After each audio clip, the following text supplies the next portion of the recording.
Is drinking raw milk safe like RFK Jr. suggests? Can you reduce a glucose spike if you eat your food in, quote unquote, the right order?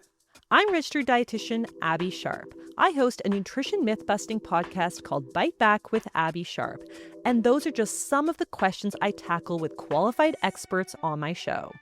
There is so much food misinformation and disinformation out there, and it can feel impossible to know what's real and what's BS. On Bite Back, my goal is to help listeners create a pleasurable relationship with food, their body, and themselves, which in my opinion is the fundamental secret to good health.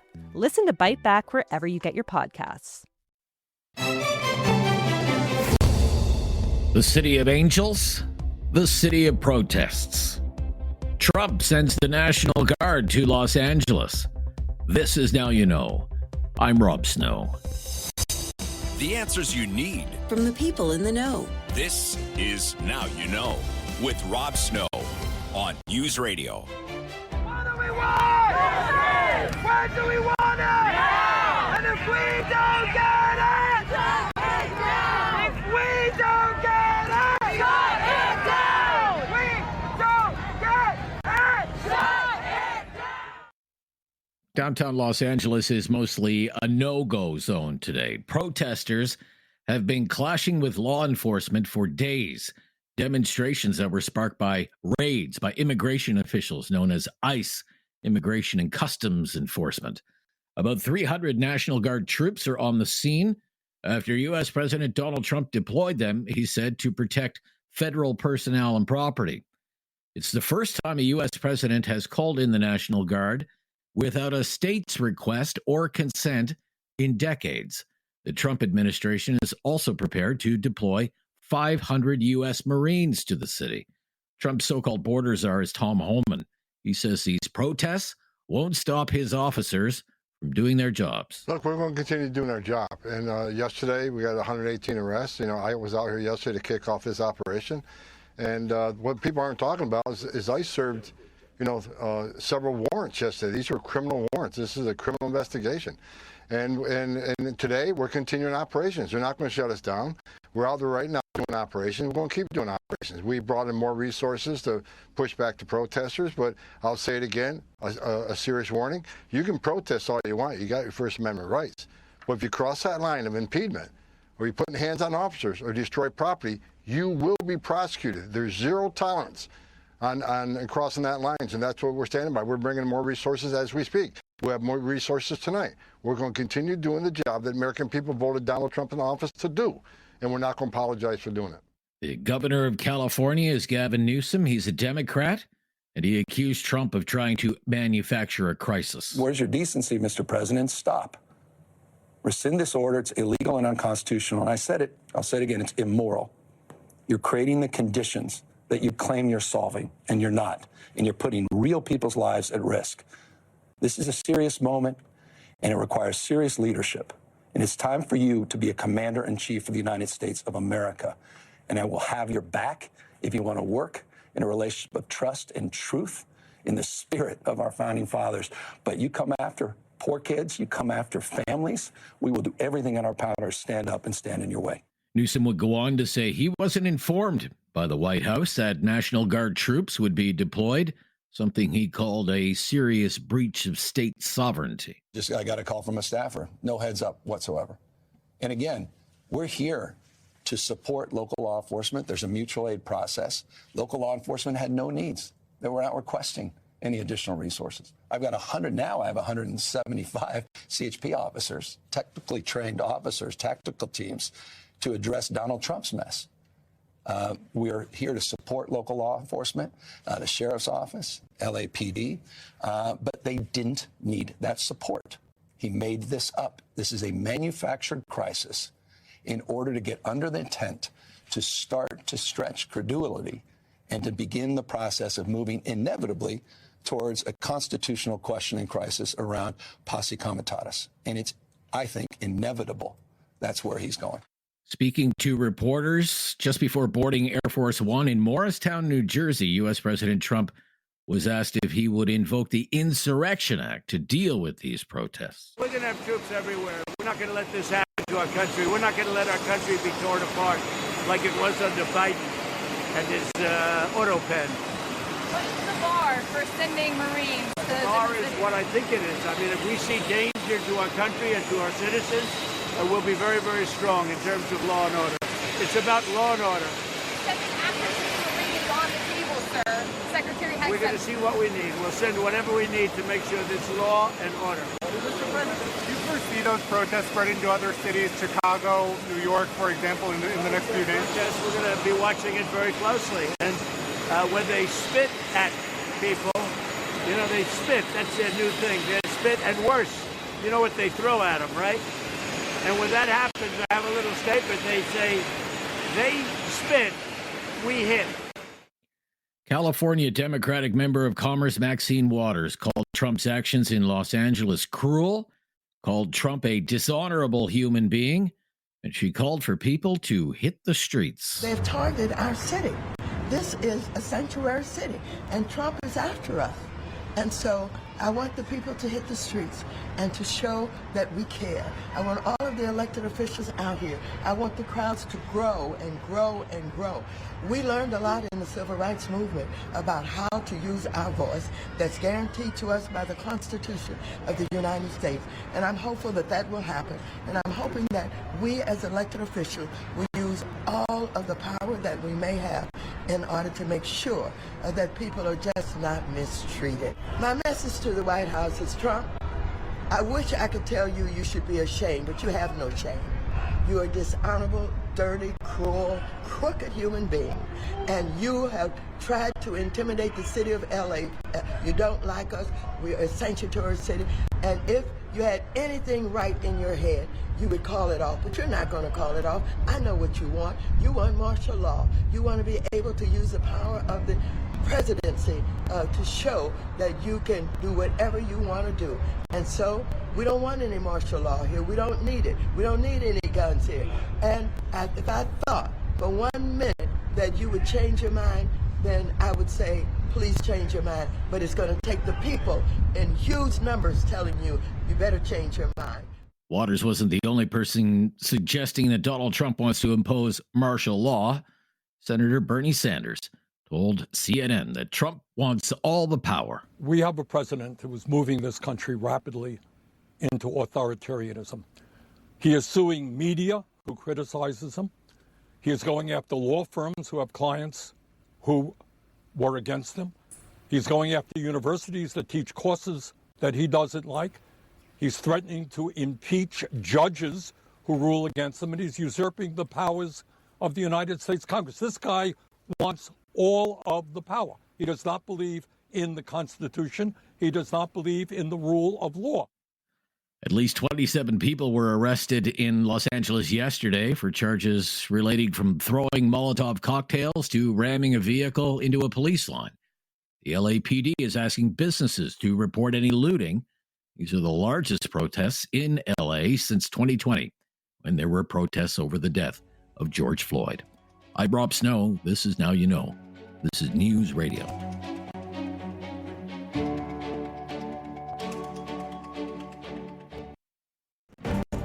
Now You Know with Rob Snow continues on News Radio.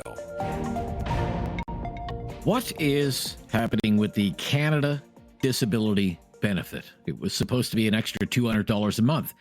$2,400 a year was the promise made by the previous Trudeau government. It was passed by Parliament. The first payment was expected as soon as next month, which is what is the status of this program right now. Jeff Ferguson is Executive Director, Knowledge Mobilization and Transformation with Inclusion Canada. Thanks for joining us. Hey, Rob. Great to be with you and your listeners again today, and thanks for giving this issue some important attention. What is the status of this program as you understand it? Well, as you stated, that is correct. The plan implementation target date is July 1st, when payments are supposed to be issued and applications and processes available to the public to apply. Okay. We took some calls last week from concerned citizens, though, that they've been having trouble even applying for this benefit. What do you know about that? Yeah, that's correct. I guess we anticipated that the application process would be publicly known by now. And I guess, let's be fair, I guess no one predicted an election would happen in April when this originally was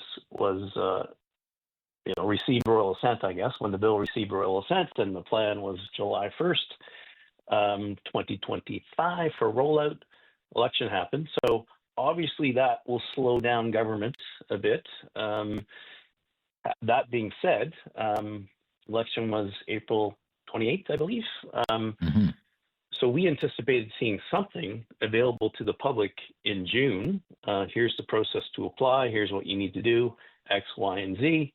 And there's been nothing. And it's quite concerning. Poverty is not going away. Disability poverty is not going away. And obviously people are concerned. They want to be able to apply. And as I think you know, Rob, like, to apply for this benefit, it's a bit complicated. It was not been rolled out the way we anticipated it would be. Okay. Has anyone been able to apply? No, there's no application. Okay. What we've been telling people, of course, there's two main things that you need to do to apply.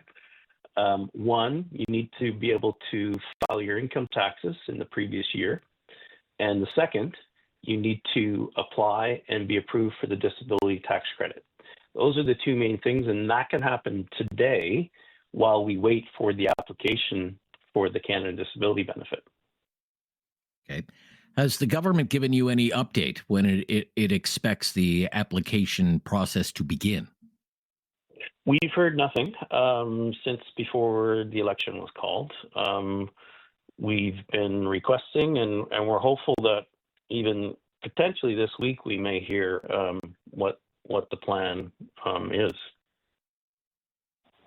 Okay. So, but again, your advice to people who may benefit from this benefit would be get your ducks in a row. Yeah. Get ready. Yes. Okay. Definitely. Okay. Definitely. And the other thing that we would encourage people to contact your member of Parliament. That's one thing that they should be doing as well. Okay. I know you have some other concerns about the government's proposed income tax cut and how that could affect disabled Canadians. What could the impact of that be? Yeah, thanks for bringing that up, Rob. Essentially, as you may have seen last week, the federal government followed through on their commitment to reduce income taxes for Canadians, which we all expected would happen. So they introduced their piece of legislation in the House of Commons last week. Unfortunately, though, we think there's an unintentional and an unintended, I guess, negative consequence on that for people with disabilities. So the way income tax works, of course, if there's a reduction in income tax rate, then other things that are calculated based on that rate would also fall. So the disability tax credit, for example, is an important credit that people with disabilities can claim to reduce their income tax. Because the income tax rate is falling from 15 to eventually 14%, the value of that disability tax credit is also going to fall. So we've estimated that approximately $100 people with disability will be affected by that. And of course, that's a big issue when you're living on low income and everybody else is faced with a good news item of paying less income tax. Yeah. People with disability are actually going to pay more taxes as a result of this trickle down, I guess, issue. And as well, something called the medical expense tax credit. Yeah, that's People another could be impacted by that. Credit that families with children or adults with disabilities, they can claim that to reduce their income tax further. So obviously that's going to have the same effect, right? So the rate for the amount of that tax credit is going to be reduced as a result of the tax cut as well. So there's two things right away that are going to have a negative issue on people with disabilities. And we've written a letter to the Minister of Finance outlining this issue very clearly and giving him real life examples of how people will be affected by this. And we're truly hoping that this was unintentional. Okay. And we feel if the federal government would just introduce a disability lens on all of their policy initiatives, that something like this could be avoided in the future. Okay. Look, thank you for providing that information today. I hope it's helpful to some of our listeners, Jeff. Great to hear from you today. Thanks again. Yeah, thanks. Thanks again, Rob, for having us on. Appreciate it. Yeah, real pleasure. All the best. Jeff Ferguson from Inclusion Canada. This is Now You Know. I'm Rob Snow. This is News Radio.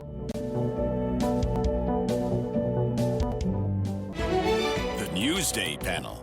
Yes, our first Newsday panel of the week, but a big news day. Jordan Paquette is Vice President of Blue Sky Strategy Group. Welcome back, Jordan. Good to hear from you. Thanks, Rob. You as well. Great to be here. And Chris Day is here as well. He's Senior Vice President at Hill & Knowlton. Great to have you back as well today. Chris Day. Good to hear from you. Thanks so much for having me. Nice to be with everyone. So again, the Prime Minister, Mark Carney, made an announcement at an event today in Toronto about spending on national defense, and he's expected to have a news conference in about a half an hour from now. Let's listen to a little bit of what he said during his speech today in Toronto.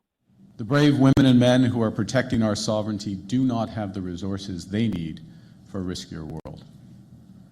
Our military infrastructure and equipment have aged, hindering our military preparedness. I'll give an example or two. Only one of our 4 submarines is seaworthy. Less than half our maritime fleet and land vehicles are operational. More broadly, we're too reliant on the United States. And so for all those reasons, I'm announcing today that Canada will achieve NATO's 2% of GDP target this year, half a decade ahead of schedule. Okay, so there was a round of applause from the crowd for that. They liked what they were hearing in Toronto. What's your reaction to this news, Jordan? What do you think about the announcement today? Yeah, so a few things. I mean, it's a pretty damning indictment of the last 10 years of the Liberal government for a Liberal Prime Minister to stand up and kind of give the state of some of the equipment, talking about 1 in 4 submarines, half the land vehicles. So I think some of this, at least timing-wise, is Mark Carney just trying to move at a very quick pace to distance himself from the previous government. I mean, he constantly uses the phrase new government as part of that. So I think there's some of that, just trying to move quickly and move on from it, as well as trying to get ahead. I mean, he's going to be hosting the G7 plus a couple other leaders later this month or next week, actually, just in Alberta, and then he's got the NATO summit in Europe at the end of the month. So I think there's some timing methods there. On the other hand, too, I think some of this announcement is just a bit of a shell game, some reclassifications, moving the Coast Guard under the Department of National Defense. It's not like that's additional spending. It's just reclassifying what it actually means as far as defense spending goes. But by and large, it seems to be something that's caught a lot of stakeholders' attentions, and it'll be interesting to see where they go from here with it. Yeah. What do you think, Chris? So I hope the Prime Minister's candor doesn't give our enemies any ideas. Hey, now's the time, folks. We have one submarine. We have one sub, and half of our stuff doesn't work, and our people are overtaxed. No, but I mean, Jordan is absolutely bang on. I mean, this is a timing question, and it's a bit of an accounting question. So from a timing perspective, he's going to go to NATO in a few weeks, and they'll say thank you. What's next? Because they're likely moving to a world in which NATO members are asked to put 3.5% of their GDP towards defense, not 2%, which is what we're now claiming that we're going to be able to get to within a year. I'm going to wait to see the devil in the details here, but that should be an interesting thing for us to watch over the next few months as to how we, in fact, do that. Secondly, some of the language around the end of U.S. hegemony and world leadership is I think potentially problematic and alarmist, but that's an unpopular thing to say right now, given the public mood towards Donald Trump and his administration. But I don't think we should be under any illusion that we live next door to the largest, most powerful military, entity that the world has ever seen, and that's not going to change anytime soon. So, we need to I think calibrate our own expectations. Yes, hallelujah, we're finally going to get serious about military and security, but also not be under any illusions that we're not going to need the United States next to us because we live next to them. So, okay, things that weren't mentioned but may come up during his news conference. Two big defense-related issues that have been in the news recently. What is the future of the F-35 program, for example? That's under review right now. He put it under review when all the Trump 51st state stuff was going on. And what about all the talk about Golden Dome? Is Canada going to participate in the Golden Dome? He didn't mention either of those today, Jordan. What do you think about that? No, we didn't. It'll be interesting what he says. You're right, Rob, at the upcoming press conference here. On the F-35 piece, I think this has just been so political over the last little bit. With, as he said in the news in his speech this morning, about trying to kind of move away from it, as Chris alluded to as well. So I don't know. It's going to be tough on one hand to try and appease Donald Trump and the Americans by saying, look, we're spending more defense, but then you're running away from their preferred piece of equipment, i.e. the F-35. How is that going to integrate into things like NORAD? And protecting the North American airspace. So it's going to be quite interesting to see how they straddle that line. As far as the Golden Dome missile defense, I mean that again is a Trump dream. We talked about missile defense many years ago under a previous government, but this one is certainly just an unknown price tag and an unknown timeline that's going to go much past Donald Trump's term in office. I guess, Chris, with the F-35, it's just we're so far down that road now with the F-35. We're supposed to take delivery of the first planes finally next year. I mean, can you really suspend something like that, the F-35 at this point? Yeah, I don't think you suspend it. You probably, to your point, you've already got a lot invested in it, and it does make sense, to Jordan's point, to have an interoperable fighter plane that you've already paid for in a lot of ways.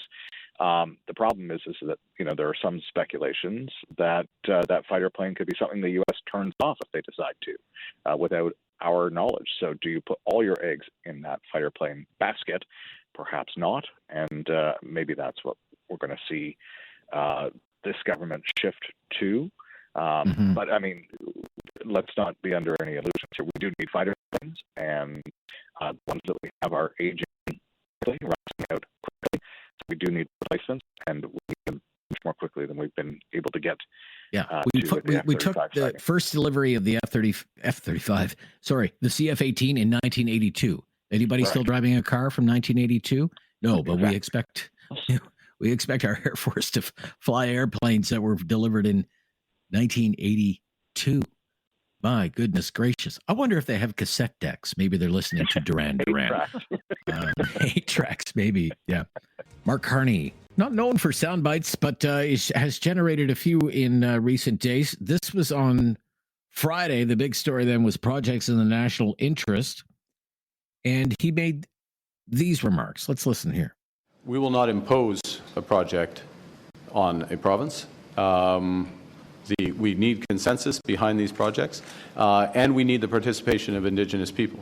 What's encouraging from the First Minister's meeting in Saskatchewan is that many provinces came together in support of projects that would stretch across provincial boundaries.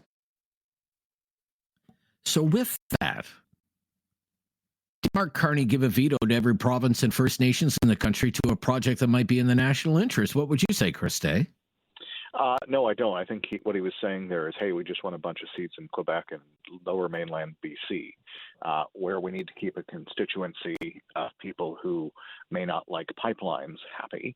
But I don't think he's signaling anything other than the project proponents need to do their work, and provinces and any interested First Nations or Indigenous folks who want to get on board with projects will get a hearing, and those that won't will get a hearing. That they won't get a veto. I think the Minister Fraser, although he walked it back, he did sort of imply that there is no veto for anybody.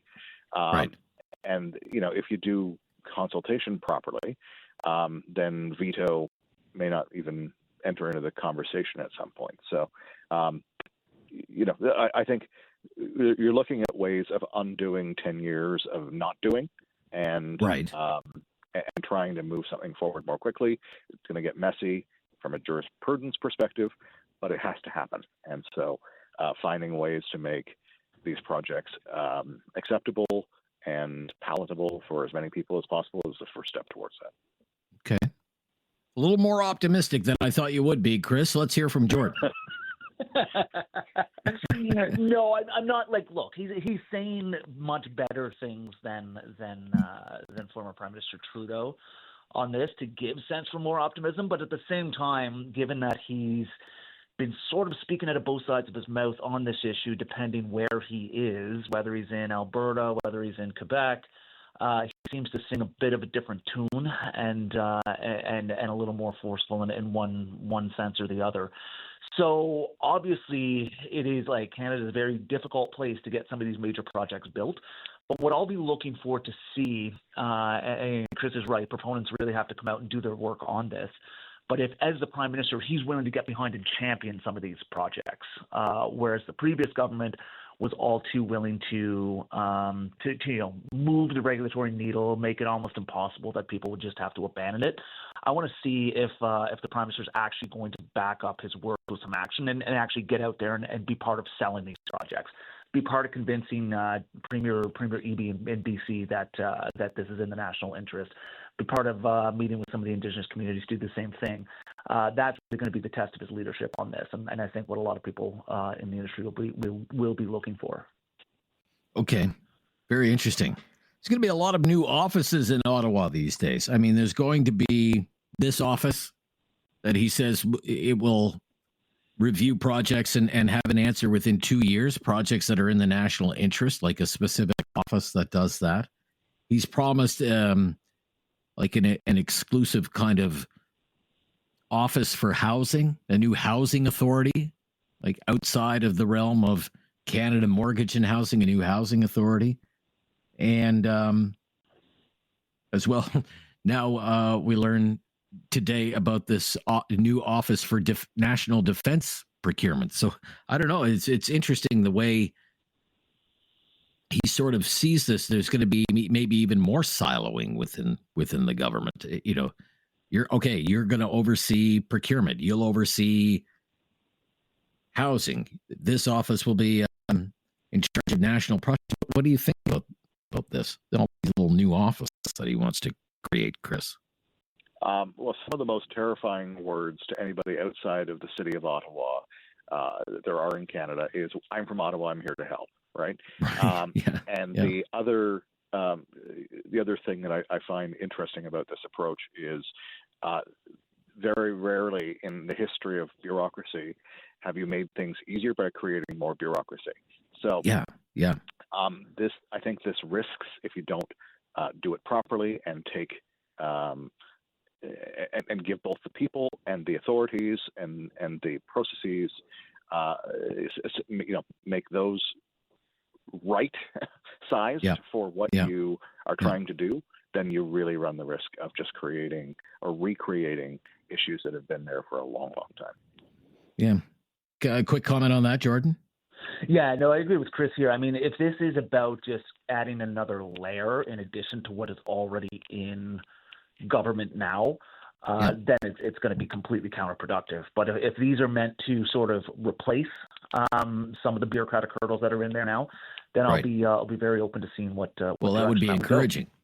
Yeah, especially when it comes to defense procurement. I mean, it's not just the Liberals that have struggled with that. That's just a government thing.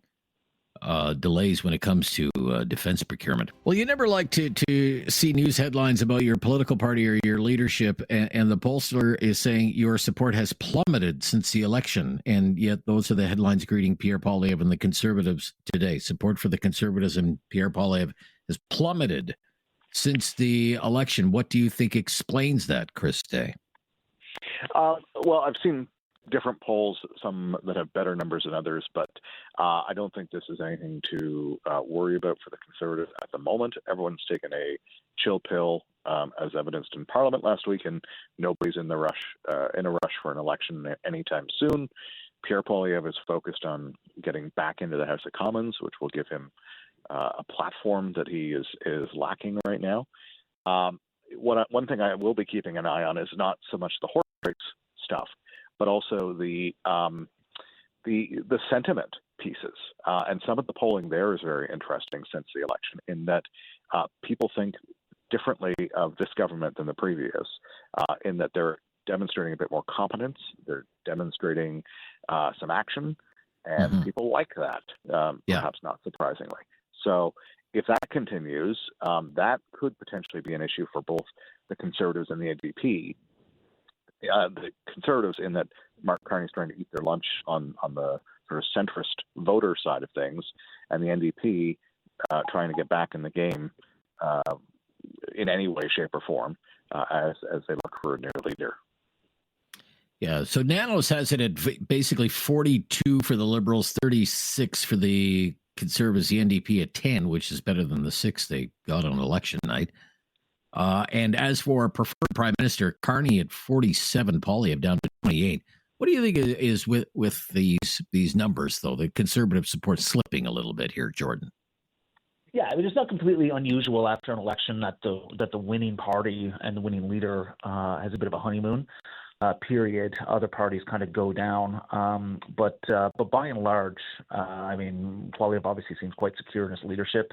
If he wants to hang on to it, Caucus is very much united behind him, as does seem to be the base of the party too. So, like, I think this is just a sign of the times. To Chris's point, it's tough being a leader from outside the House right now. Come September, all signs point to that he will be back in that position, and so I think some of that awkward position of not having a seat in the House sort of goes away. The other thing is Carney has set the bar very high for himself, has set a very ambitious agenda. If he starts to stumble on some of those ideas, I don't think Canadians will have the same level of patience that they've had over the last number of years. They had been looking for change, and so I think they're very much going to be holding him to account on that. Very much a honeymoon, I think, for the Carney Liberals right now. Great to hear from both of you today. Enjoy the rest of your day. Enjoy the rest of your week. Thanks, Rob. Yep. Thanks, bye-bye. Rob. Thanks, Chris. Yeah, Jordan Piquette, Vice President, Blue Sky Strategy Group, and Chris Day, Senior Vice President at Hill and Knowlton. Again, the Prime Minister having a news conference. It's scheduled to begin at any moment now. They have some of that for you coming up during Talk Back on Now You Know, with a big announcement on spending on the military today from Prime Minister Carney. And then an hour later, we will hear from Pierre Poilievre, along with James Bazin, his longtime critic on issues of national defense in the Conservative Party.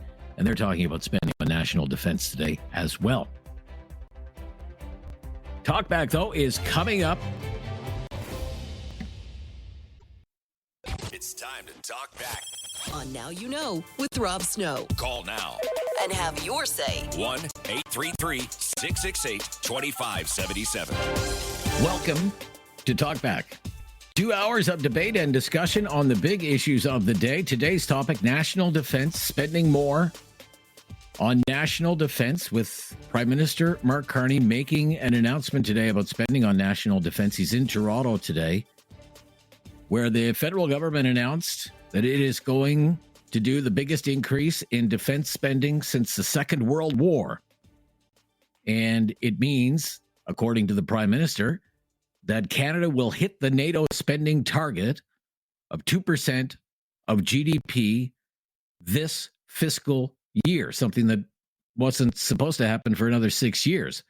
And what we want to know today is, what do you think about this? This is very big news. It's very important news. It's very, very expensive news, Because in order to achieve this target, 2% of GDP, your government needs to be spending roughly $52 billion a year on national defense. And according to at least one news report today, to hit that 2% number, it means increasing the budget for national defense by as much as $20 billion, and maybe even more. But the Prime Minister announced this today, billions more, maybe even tens of billions of dollars more for spending on national defense. 1-833-668-2577, 1-833-668-2577. What do you think about this announcement? Gut reaction, immediate reaction, because it's very much a developing story today.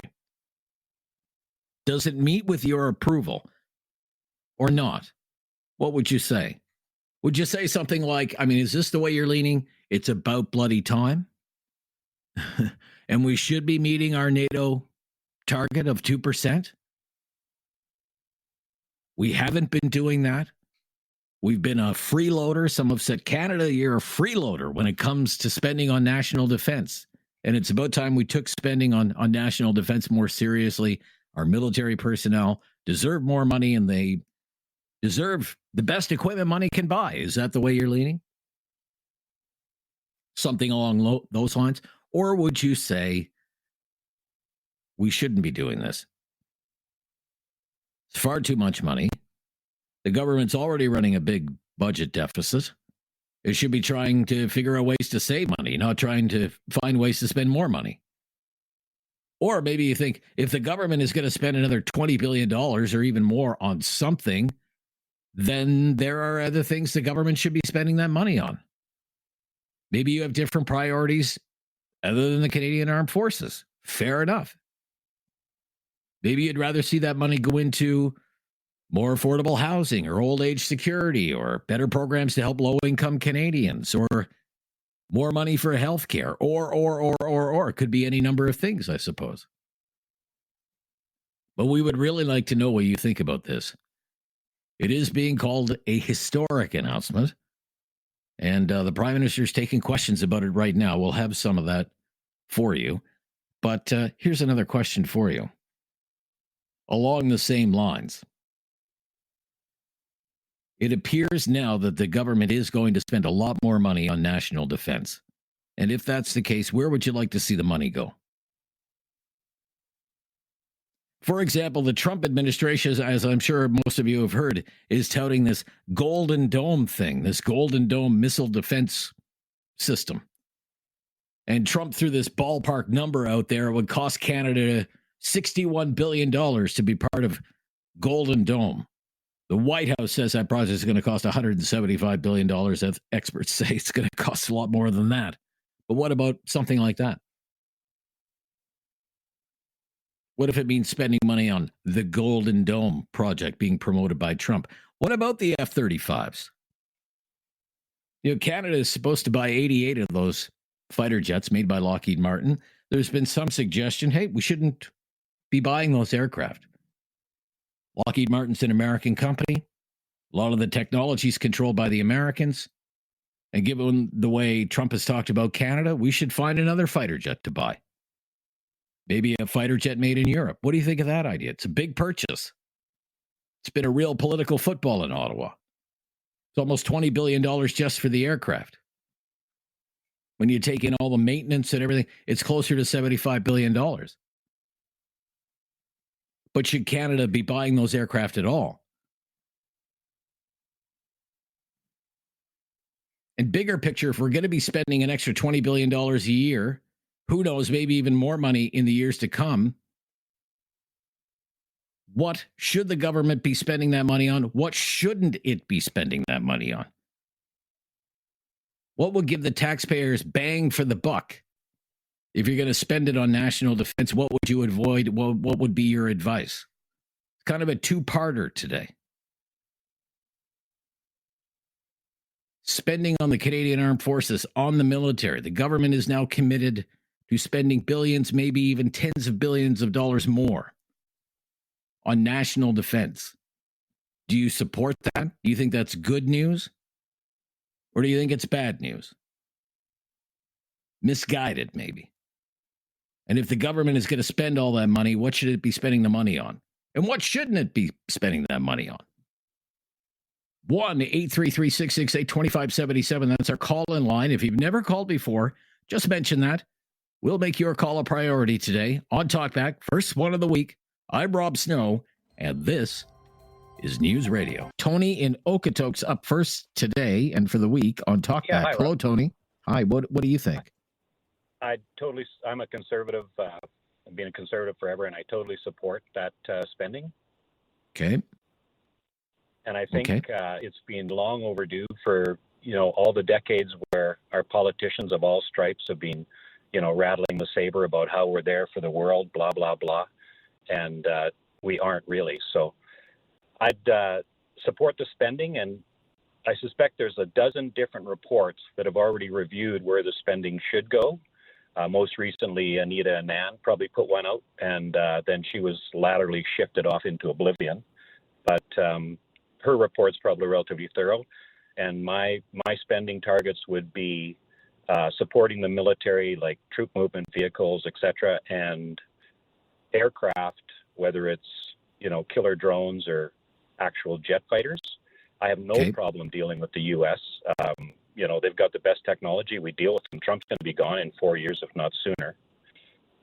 So I would have no problem with that, and the spending should be funded from all of the other ridiculous foreign aid projects that we've got going on. Just take the money back from that part of the budget and spend it on our military. Okay. So, for example, it was Prime Minister Carney put this plan to buy 88 F-35 fighter jets under review. We were supposed to take delivery of the first planes next year. Do you think we should still move ahead with something like the F-35, for example? Yeah, for sure. As sure? a country, we committed to it. It was a good idea then. It should still be a good idea. Okay. And drones, I've been curious about drones. I'm no expert in any of this, but it seems a lot of people in military circles seem to think that drones are where it's at right now in warfare. Yeah, the way these procurement programs are run, if you cancel that project, it costs you several billion anyway. So we may as well get the jets. Right. I mean, our current jets are at risk of falling out of the sky. Yeah. Okay. But you're totally behind this. Yeah, a lot of money. Absolutely. Yeah. Okay. It's money that won't be available for something else. Right. Should have done it a long time ago. Okay, Tony. Thank you. Very good. Hickey is in Calgary. Up next. Hickey, what do you think of this announcement today? Hey, I think it's a great announcement. Is it in the budget? Like, do we have money for it in the budget? I think that's the number one question. I don't disagree with your last caller. We definitely need to spend the money on making sure that we have the defense plan available, but is it in the budget? I mean, when we're talking about spending tens of billions of dollars when we don't have a budget yet, and they just got shot down on spending, their $500 billion that they wanted to, when we're making announcements like this and we don't know where we're at and where our money's at, that's just the concerning part. And you asked, should we spend this money there or somewhere else? Well, I think there's a lot of projects we could put into play that would really help people in Canada get on their feet from an economical standpoint, like housing.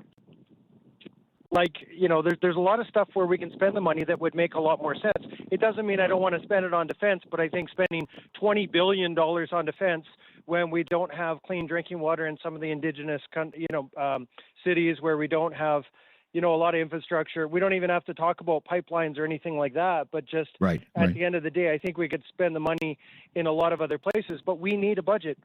That's why the banker was hired, so that he can give us a budget. Okay. Well, we won't see a budget until the fall. And David, I believe that was one of the first questions Mark Carney was asked today. Where is the money going to come from? Can you play us a clip of that, David, please? I just wanted to ask again on how this will be paid for. Are you looking at taxes or program cuts, additional debt? So we, one of the things we've said from the start in recent months is there's a few big decisions in the very near term for the government. Some of them don't cost or cost very little, which, for example, the One Canadian Economy bill, which is now before the House, will have a huge impact in terms of growth in this economy and bringing the country together. Others have a more significant impact, and you just mentioned two. today's announcement and this focus on meeting our own responsibilities to protect Canadians, but also our NATO obligations at the same time. This decision that we're announcing today and the associated summit at NATO towards the end of this month, those are significant events from a budget perspective, and we wanted to get to a point where we had addressed those. And then secondly, as you just referenced, we have just begun the process to look for savings in government, to improve government productivity, to reallocate spending across government. We're just, last point, and so getting greater traction on that and clarity on the scale of that will be important for the budget. Last 2 points. Budget will be delivered in the early fall. The Minister of Finance will be more precise in due course. But we just cut taxes. We're not raising taxes. We just cut taxes. 22 million Canadians are getting a tax cut July 1st. Very pleased to see all party support. I think that's good, David. Yeah, we'll stop here. But where is the money going to come from? We'll tell you in the fall when we present a budget. We are studying ways to find savings in government, he says, and we may reallocate some funding. So something that's funded now. Is it foreign aid? Is it something else? Who knows? Well, think of everything the federal government spends money on.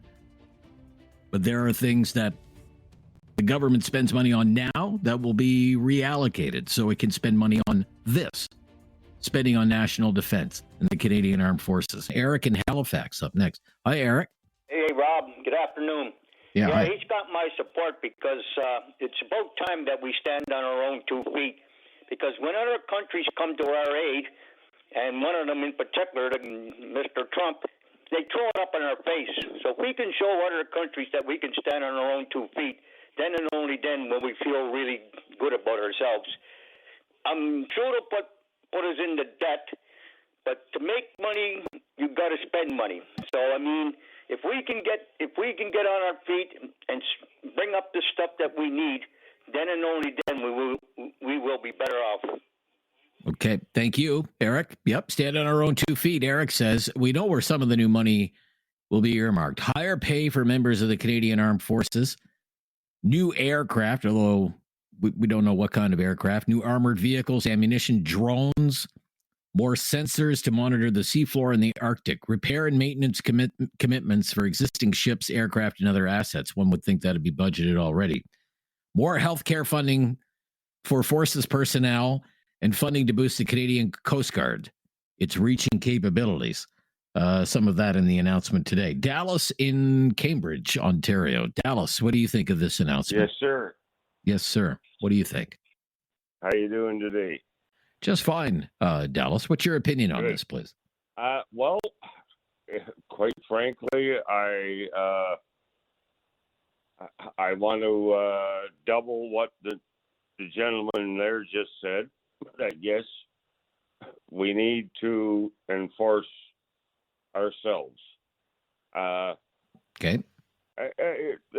As far as the Coast Guard cutters and all that kind of good stuff, well, there's been countless shipbuilding projects on the go as far as that goes. Increasing the military salary, absolutely, 100%. But at the end of the day, like $20 billion a year to any government in this world today is peanuts. And, well, if we got to maybe shut off the taps to a couple of countries that isn't really helping us, then so be it. Okay. So we heard, for example, the Prime Minister there just mentioned, well, we're looking for savings in government and we may reallocate some funding within the government. This is very popular. Foreign aid, for example. You're pointing again to foreign aid, right? Yeah. Yeah. Yeah. I mean, we literally, this country has been pouring out billions and billions of dollars because we're a happy people, aren't we? you know? Right. So yeah, we pour out the billions of dollars a year and essentially our country ends up suffering because of it. Okay. I could never understand that point. Okay. But look, as I say, it's going to mean spending tens of billions of dollars more. That may be tens of billions of dollars that's not available for other things. Right? Healthcare, affordable housing, helping the poor, helping seniors, whatever the case might be. They've made all their promises on those two, haven't they? So we'll Sure. have to wait and see what they come up with. Okay. It might drive us into stupid debt. I don't know. But Well, some might say, well, with your national debt is $1.5 trillion and you're running a $65 billion budget deficit, we're already at the stupid debt phase. Dallas, thank you for your call, though. Okay. Dallas says, we've got to do it. And Eric in Halifax said, we've got to stand on our own 2 feet. That seems to be, for the most part, the prevailing opinion. Is it the opinion you share? If so, call us. If not, call us twice. 1-833-668-2577. It's Talkback on News Radio.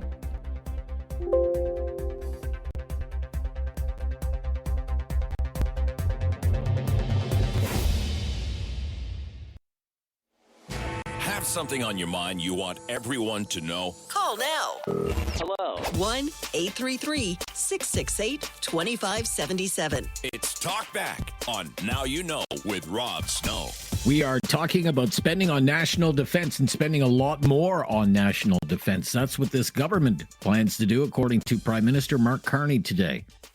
Canada will meet the NATO spending target of 2% of GDP this year. It means spending tens of billions of dollars more on national defense. We want to know, do you think this is the right thing to do?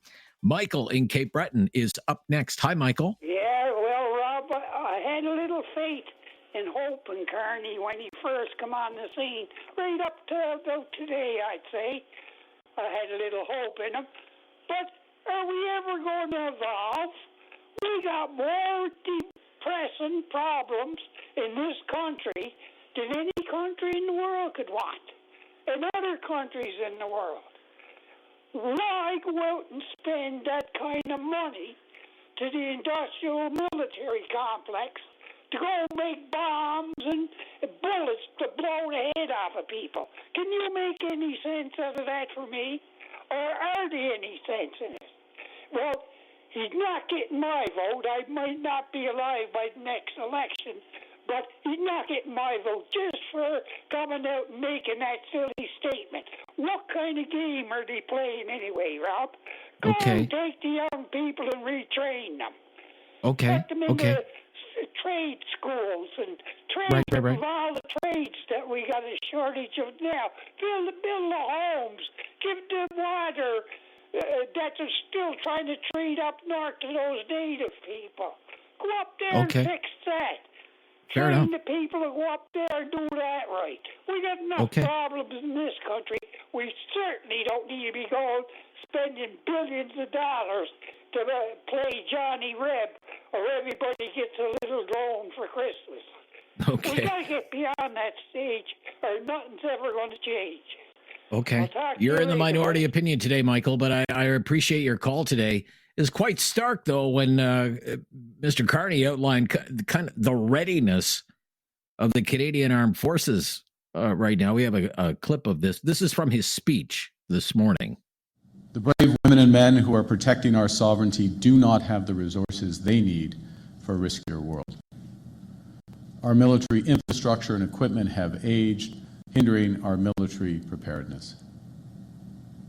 I'll give an example or two. Only one of our 4 submarines is seaworthy. Less than half our maritime fleet and land vehicles are operational. More broadly, we're too reliant on the United States. And so for all those reasons, I'm announcing today that Canada will achieve NATO's 2% of GDP target this year, half a decade ahead of schedule. Okay. So that was Mr. Carney from his speech in Toronto early. I mean, that's kind of an indictment of the state of affairs that the Canadian Armed Forces is in right now. One functioning submarine. functioning submarine. Half of the Marine fleet, not operational. Half of all the land fleet, not operational. That's the state of affairs according to the Prime Minister. So investments need to be made, big investments. 1-833-668-2577. Neil in Calgary up next. Hi, Neil. Hi, Rob. How are you? I'm good, Neil. What do you think of this announcement today? I think it's a good announcement. I think it's long overdue, but the only thing that I'm wondering is, so it's a little bit political. G7 is next week, I think. Next week, yes. Week and a half. And where are we going to get all this military hardware from the other members of the G7, I assume? So I think that's the timing of the announcement. But and the other G7 members have a agenda to sell us military equipment. But I'm not so sure that's the greatest decision for Canada. We have a big country. Yes. We need a lot of long-range stuff. Okay. And I'm not so sure that procuring something, that's only going to go, 300 or 400 kilometers or 500 kilometers is really in our best interest. So I think we have to develop our own defense industry. We used to have one. My father was on the Aero program. Okay. So all those people are all over 100 years old now, though. They're still alive. Sure. But I think Carney should say, well, we would like to spend the money, but we'd like to develop our own drones, for example, our own unmanned marine vehicles, if that's what we need.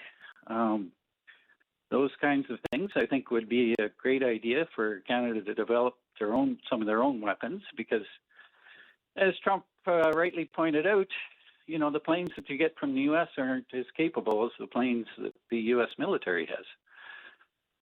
Even though they have the same name, same model, all that. They're usually downgraded versions of what the U.S. military spec is. But anyways, I think it's a great idea. Okay. I don't think we're going to develop our own fighter plane, but Right. if we need fighter planes. But you would say the devil is in the details, right? You want to know more about the. Yeah, and I think he could combine a lot of programs here to, like, if he wants to do nation building things, and maybe that's it. Maybe we have to build our own defense systems. Maybe he did kind of wrap it all in the flag at one point today during his speech, saying overall it would be good for the Canadian economy. He said there would be a focus on buy Canadian steel, use Canadian critical minerals and other natural resources, including, he said, Canadian AI and leading Canadian high technology. So he does see this as an economic development program as well. Yeah, and I think that would be in our interest. I think we have lots of capability here to do that. We'd have to put our minds to it. And it's a different area than Canada has traditionally, in the last 70 or 80 years, I guess, has focused on, is building our own defense capabilities. But I think it's maybe we could collaborate with a country like Ukraine, who's developing those things as needed, as necessary for their defense. Okay. But maybe we could, as part of our help to Ukraine, to say, well, let us build some of this stuff for you here in Canada, and we'll send it to you, kind of thing. And you can test it for us. Very good. Okay. Very interesting. Thank you so much for your call, Neil. Dave in Calgary is up next. Hi, Dave. Hey, Rob. What do you think? When I heard the announcement this morning, my jaw dropped. I thought it was pretty drastic move. I feel like a lot of people, we know it's a big and significant, but I think some people maybe miss quite how significant it is. There will be some social items that'll have to be set aside potentially, that are things, and I understand why that previous caller, a couple callers ago, was so upset thinking about, drinking water and other social programs that are underfunded right now. But I think that it's really important for a government to be able to pivot when the global situation changes. And I think that right now we're in a major global shift where there's a lot of countries flexing their military power and a lot of small conflicts that seem to be arising that could escalate very quickly. And I think that we need to be ready as we can be right now. So, right, in my opinion. And you heard the Prime Minister say we have one functioning submarine. Half our ships can't sail. Half the vehicles that we have for the ground fleet are inoperable. They're in the shop. I mean, this is not. We are in rough this is shape. terrible. Rough shape. Yeah. Yeah, and that's just it. And so I think that we got to get the items that we have up to shape as quickly as possible. I really hope that this 2% this year doesn't mean 2% this year, 1.4 next year as we start building back up again. I hope that we sustain 2% and we maintain and we actually increase as we go on, so that we can strengthen everything. And also, I think that this is a great opportunity. After the World Wars, the U.S. economy skyrocketed it because they were building their own weapons. They were building weapons for other people, and it was just those were major industries that they had a lot of resources going to, and a lot of government funding, and a lot of jobs. And I think that we're realizing we can't rely on one trading partner, right? And Right, Donald Trump right. is short term, but we don't know who's next. We don't know what policies will change, and we can't be ready to fall apart over like one individual all the time. So I think that it's a really important time, and we really the spending now is good, and I hope that it continues to increase. And I'll be among the minority probably in saying this comment, but I would be happy if my taxes went up to cover the costs even.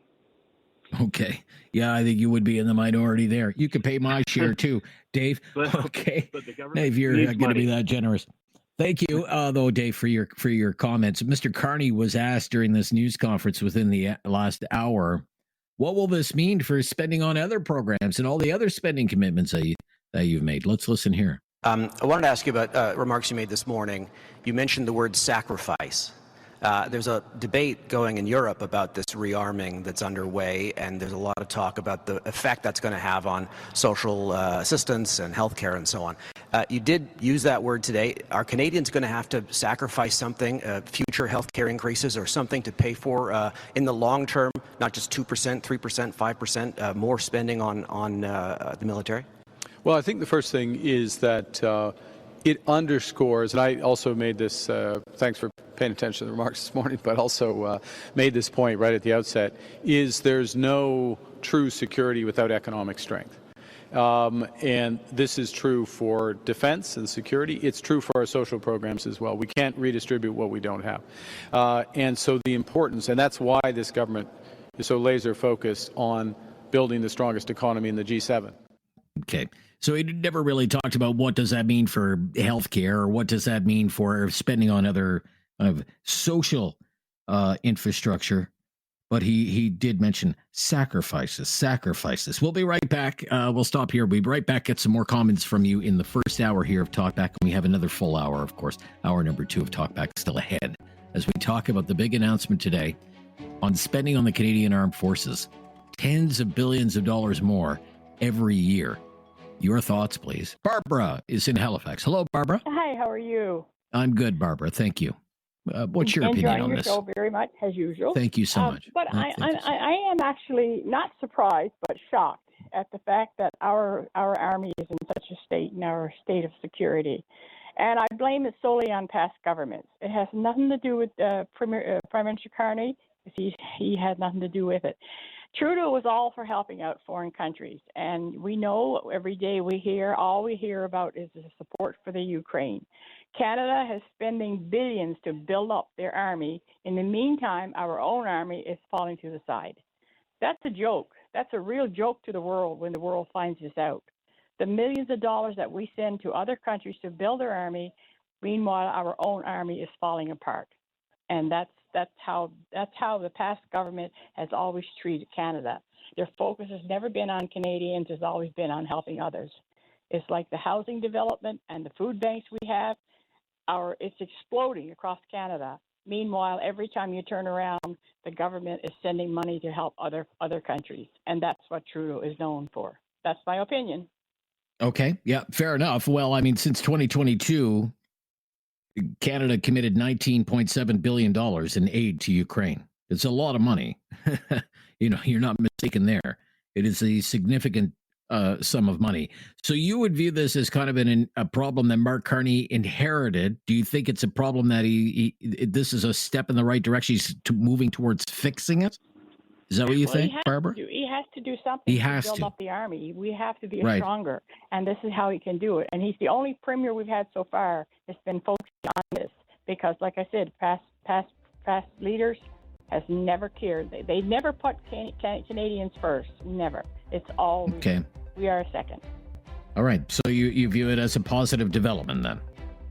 I do. Okay. Thank you, Barbara. That's it for hour number one. Very busy. Full hour just ahead. Hour number two of Talkback right after the latest breaking news. And more on this topic and more of your calls. This is News Radio.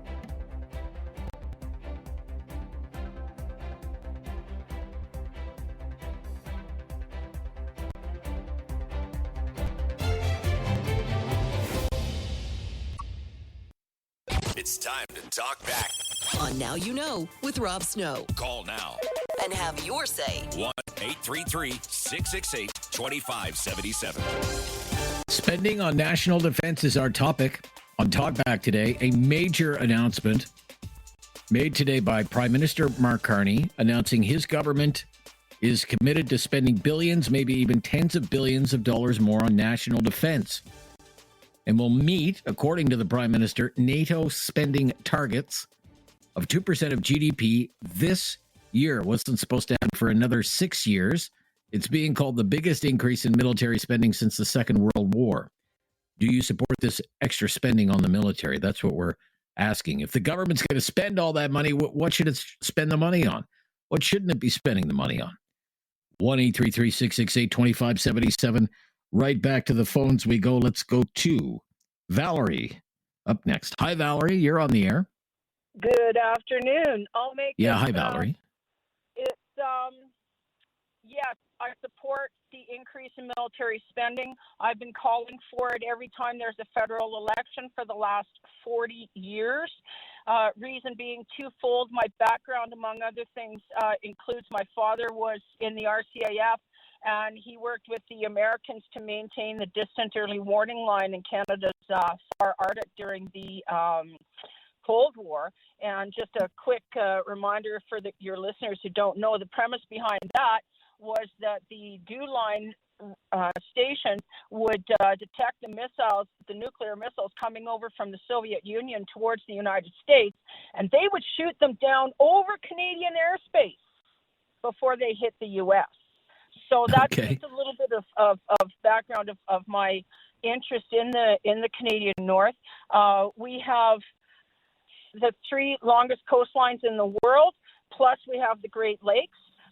It's up to us to patrol and protect our waterways and our own inland.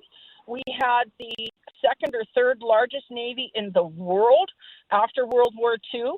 The fact that we fell into the rhetoric, so to speak, of working so closely to the U.S. and what's past is past. But what Canada needs to do as a way to assert our own sovereignty is to patrol and protect our own territory, especially given that there's going to be a lot of issues over the Northwest Passage between Canada, the U.S., Russia, and China. So I've been saying to my elected or candidates for, like I said, 40 years that I'm willing to pay more taxes so that our military has the tools necessary. The added bonus, of course, is sadly a lot of medical advances have come through warfare. Our technological, our scientific industries are all going to be benefiting, sadly. Well, you know what I mean. It's a good news, bad news thing from more military spending. because of the tariffs with the U.S., we're going to have an oversupply of steel and aluminum anyway. We have all of these wonderfully highly skilled technical workers, for example, in the auto sector that are about to lose jobs. So we have the will. I think we have the will to take better care of ourselves. Okay, very well said, Valerie. Thank you very much. Positive development as far as Valerie is concerned.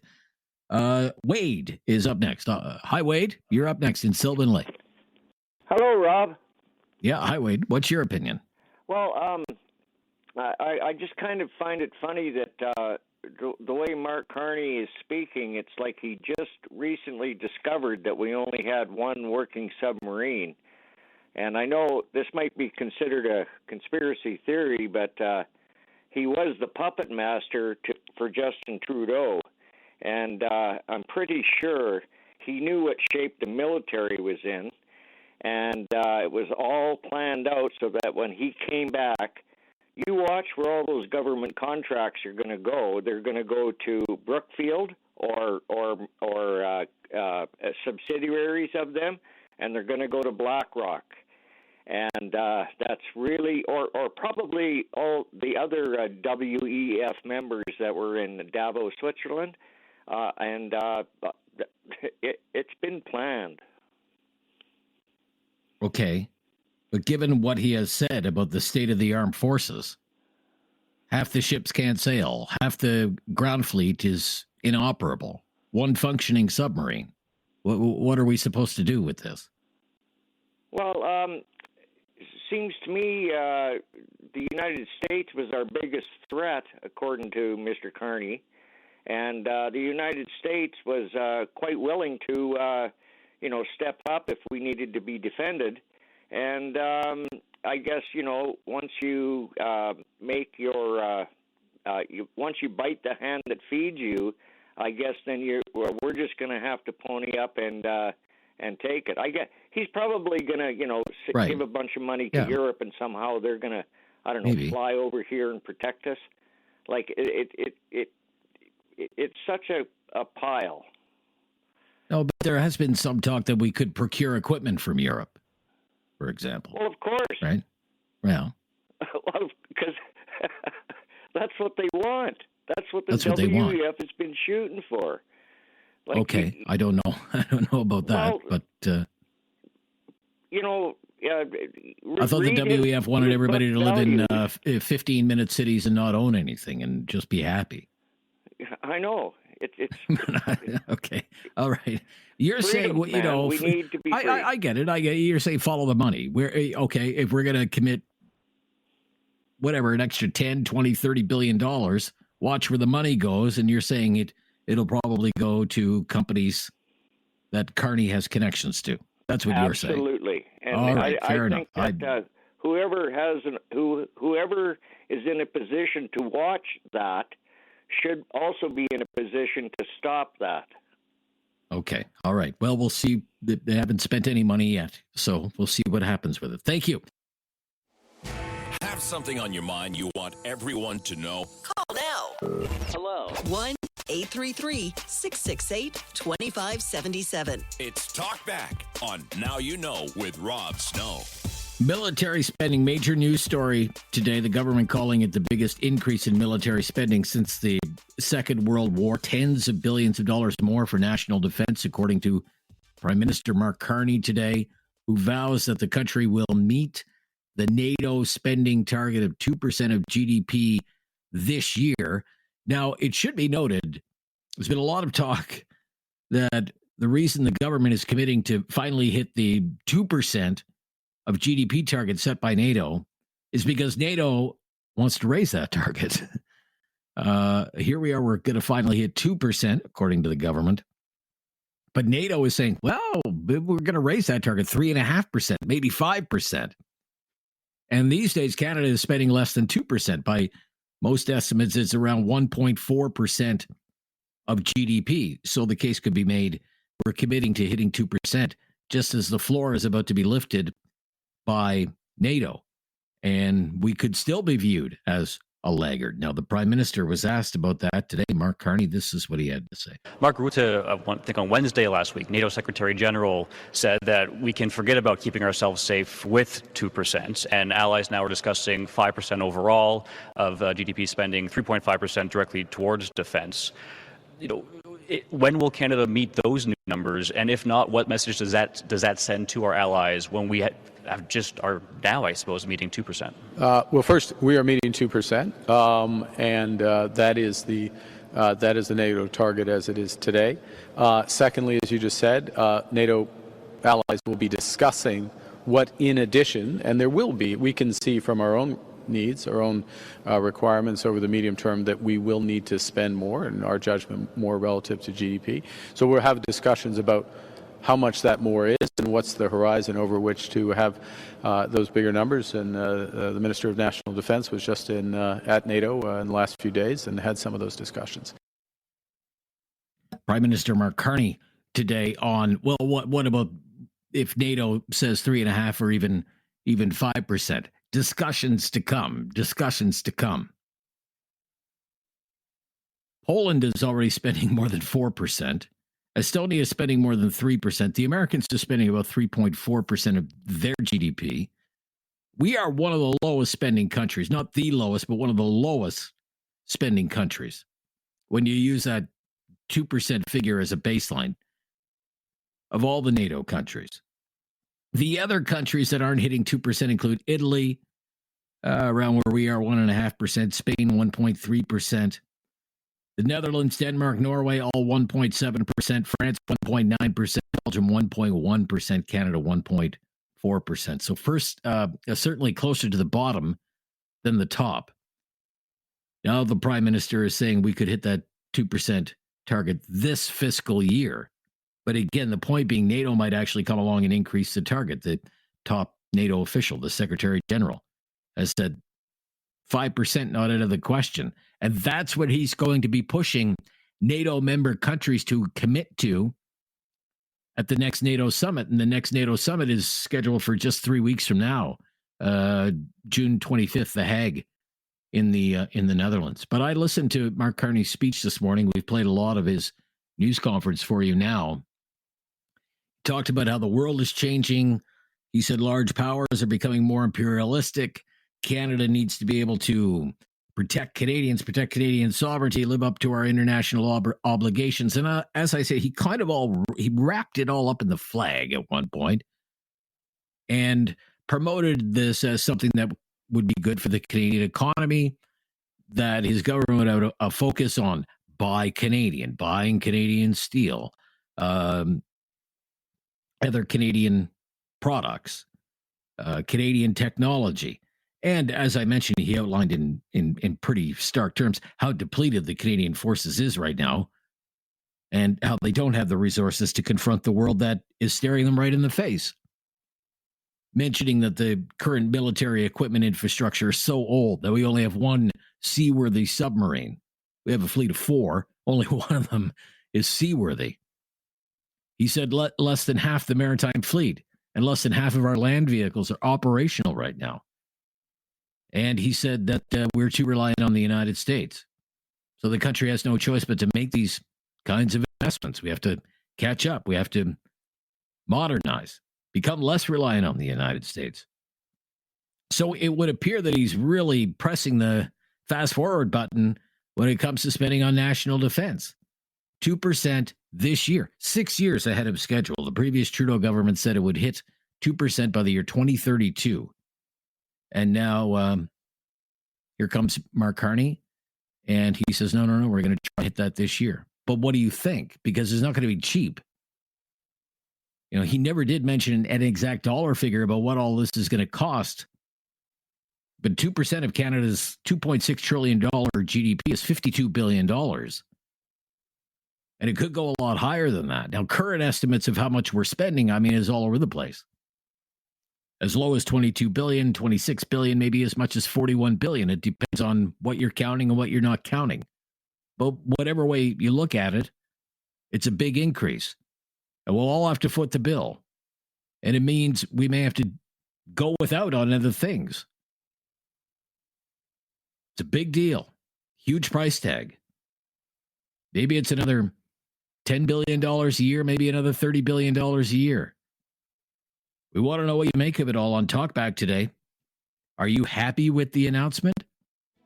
Or do you think, given the financial state of the government, large deficit, all the other priorities that are out there, the struggles faced by so many Canadians, is this really the right thing to be spending money on now? Share your thoughts at 1-833-668-2577. Let's go to Brian, is in Calgary today. Hello, Brian. Hi, Rob. Thanks for the Vine. Yes, by all means. More with our friends in Cambridge.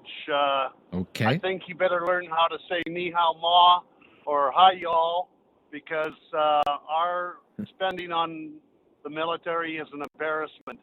I'm not even blaming JT for this one. He's got enough crosses to bear. I'm blaming the last prime ministers for the last 25 years for taking money out of the military and spending it on any little trinket or pet peeve or pet project that they might have had. It's just like I say, I happen to know somebody who is in the reserve. They were supposed to do a joint venture, a joint operation up in the Arctic, and he couldn't go because they didn't have enough of his size winter equipment to actually allow him to go up for the joint exercise. Wow. Okay. So, maybe start there. Right. Yeah, it's ridiculous, really, quite frankly, how little we've spent on keeping people, getting people, supplying people, equipment. It's just one after another. Like I say, to me, it's just absolute embarrassment. And I feel bad for the military, anybody who's ever served. My father served many years ago, and I just feel bad for all those people who can't get support from our own country, and they're laying down their lives and doing their patriotic best to make Canada look like a country. Okay, thank you very much. So he supports the increase in military spending. Brian. So from Brian to Ivan is up next. Ivan, you're on the air. Ivan, what's your opinion on this topic today? Yeah, I'm in full support of additional spending that the Liberals have announced. But I would like to comment on the people who against this spending, because I think they live in a imaginary world where everything is peaceful, cool, and nobody is going to invade, and everything is going to be okay. And this country is like many people in this country, to my observation, they don't understand how fragile the peace is. I'm from Ukraine, and my generation, I'm 44, my generation was grown with a notion, nothing's going to happen. There won't be any war. There won't be any invasion, especially from Russian side, because it was just the Russian propaganda infiltration to the government that they were trying to persuade everybody. On the other hand, Americans were trying to disarm us. Ukraine was possessing third largest nuclear arsenal in the world, and we gave up this arsenal for just a memorandum that Russia, U.S., and European countries will be guaranteeing our integrity, like the sovereignty. Okay. So now I see this here, and people just, we have lots of problems. Yes, we do have a lot of problems. We have lots of starving people here in Canada. We have lots of social issues. But if we won't be spending on military, if we won't be committing to the people who will be protecting us this country will unravel. We need to pay for our security, and it's so unfortunate that during this time since the Second World War, it was so peaceful and so good for this part of the world that people now just neglecting it, and they right. Too complacent, maybe. Yeah, fair enough. Yeah, okay. Yeah, great points you make all around, Ivan, and a great kind of look at the geopolitical environment today as well. I mentioned the Conservative leader, Pierre Poilievre, had his own news conference just about a half an hour ago. We do have some remarks from the leader of the Conservative Party. You're the leader of the opposition. Go ahead. Conservatives support rebuilding our military. After another lost decade of Liberal cuts, mismanagement, and back office bureaucracy, of boondoggles, and wasted money on bungled projects, our military has never been weaker. Now more than ever, we need a strong military that will reassert our sovereignty in the north, take back control of our Arctic waters. We need at least one, but probably two Arctic bases. We need fighter jets, Poseidon aircraft. We need 4 and not 2 icebreakers to bust up the ice and reassert that we are properly the ones that lay claim over our Arctic waters. We also need to fill the massive number of vacancies that have built up in our military after the last decade by increasing the dollars available to recruit and focusing the military on a warrior culture that actually inspires people to want to join again. All of this is going to take money, and that's why we support getting back to the 2% target as soon as possible. And we will support an additional money for our military. That's why we're calling on the government to bring in a budget, because all of this will require a budget that not only puts this money forward, clearly identifies where it comes from, but cuts waste in bureaucracy, consultants, foreign aid, corporate welfare, and other areas, so that the necessary increase in the military does not come as an inflationary burden on the backs of our Canadian taxpayers. Pierre Poilievre, the Conservative Party leader, speaking just before the MPs headed in for question period, which he can't do, of course, because he doesn't have a seat in the House of Commons. It sounds like they support a lot of what they're hearing. They just want to know how the government's going to pay for it. We don't know how the government's going to pay for it because there is no budget. There's no plans for a budget until probably October. Details to come, as they say. 1-833-668-2577. Joe in Port Elgin. Hello, Joe. Yeah, Rob, this just makes too much sense. And it's coming from a Liberal government. So what the hell's going on here? Do we have, like, dogs and cats living together? What's going on? I don't understand this. Okay. But, well, what do you think about what you're hearing? Long overdue if he's actually serious about it. Okay. I got a shopping list of my own. I'd like to see some tax subs that actually work, state of the art. Right. I'd like to see some icebreakers, an Arctic base, world class, so that other countries can come and train in Arctic conditions with us, alongside us. Good point. Some helicopters that work, maybe a fighter plane or two. Hell, how about a couple more tanks to go with the 4 that actually work? I don't know. That's sort of my thinking. That's where I'm at. It could be a long shopping list. I think it's wonderful. Okay. Thanks, Rob. All right. And kind of surprised that it's coming from a Liberal government. Okay. Thank you. Well, I mean, there might be a lot of things that are surprising Liberals these days when it comes to Prime Minister Mark Carney and whether they really elected a Liberal Prime Minister. Who's up next here? Al in Alberta. Hello, Al. Hello. Hi, Al. What do you think of the announcement? My phone's gone bad on me. Okay, Rob? Al. What? Yeah.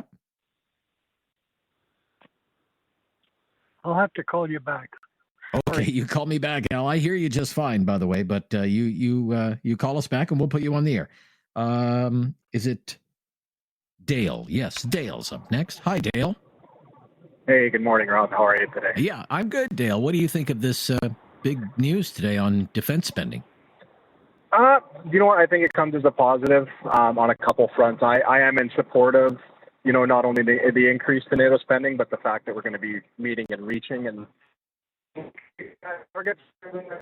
I think that it's a little bit kind of ironic and funny, the PTSD that this Trudeau government has kind of left on Canada, in the sense that, Carney's just a different kind of Trudeau, but I think that some of the actions that he's made already have shown that he's not, and he's trying to separate from that rhetoric. Just in the fact that the government on the Pierre Poilievre side has, come out and publicly almost agreed with and endorsed this kind of announcement. Seems like it's a stepping stone in the right direction for some kind of decency towards the two parties, which have been degraded over the last decade. Okay. And I think it's great that Mark Carney is exploring other allies to procure the needs that we need for our military. You had a caller that made a comment of, for us to, quote, bite the hand that fed us with regards to the way that the American and Canadian relationship has been over the last, X amount of years. What hand, who bit what hand? You know what I mean? It's not like Canadians went out and maliciously tried to sully the relationship that you had between the Americans. It takes one person, right? And it takes one person and a big enough following to do that. So I think that the stigma of looking at our European allies as partners to trade and spend money with is also a positive, and they go hand in hand. We haven't had the need for the kind of military that, there seems to be a hunger for now historically, just because of what a good partner the Americans have been. And, now that there's, the person that they have in power degrading that relationship day by day, minute by minute, of course it brings a magnifying lens to the need to beef up something that we've been deficient in for all these years. There's been a closed door agreement between the two nations that we're in this together, for better or worse. But all in all, I think it's a positive. And the fact that the Conservatives seem to be at least willing to play ball and agree on something for a change just breeds a really, really positive outlook on the political spectrum, on the political sphere, sorry. Very good. Very good. Thank you. About time. Okay, thanks, Rob. Welcome news, and he welcomes the newfound spirit of cooperation, if you will, in federal politics these days, with the Conservatives at least willing to endorse the idea. The big departure for Liberals and Conservatives on this, at least on the politics of it, is, where's the money going to be spent, and will you account for that in a budget? The Liberals say no budget until the fall, and the Conservatives are still pounding away on wanting to see a budget and a full government accounting this spring. And I think that'll be all the calls that we have time for today. As a matter of fact, I mean, one of the issues that this government is going to have to deal with is really the same issue that has confronted Canadian governments of any stripe in recent decades, and that's the procurement process. Prime Minister Mark Carney says there's going to be a special procurement office in the Canadian government that's going to oversee all of this stuff. I hope it has a better track record than almost all past governments have had. And I'm talking Liberal and Conservative. This isn't a Liberal thing. It's not a Conservative thing. This is a government thing. Big military contracts, procurement, buying new equipment. So often it gets mired in cost overruns. It ends up being years behind schedule. There are almost too many examples to list. I think about AOPS, the Arctic and offshore patrol ships. I mean, this was announced 2007, 2008. Here it is. It's 2025. It was supposed to be for 6 ships for $3 billion, $500 million a ship. The first one was supposed to be delivered in 2013. We were supposed to have all of them done by 2019. It's over budget by 60%. And the delivery of the final ship is years behind schedule. And $500 million per ship? No. How about $800 million a ship?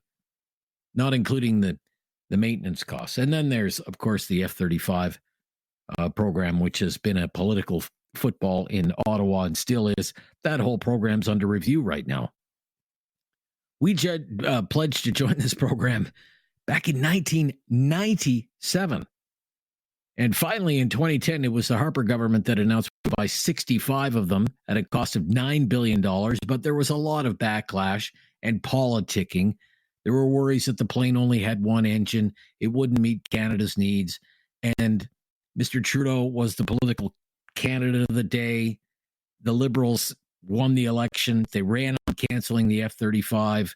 They hummed and hawed a few more years about it. And then finally in 2023, all of a sudden the F-35 was just fine. And the government re-announced that we'd buy 88 of them instead of 66 of them. But instead of costing $9 billion, they're going to cost almost $20 billion. And all the while, our Royal Canadian Air Force is still flying the CF-18s, which we first took delivery of in 1982. And the list goes on and on and on. If they're going to solve one problem, procurement is where it's at. Good luck and Godspeed to them.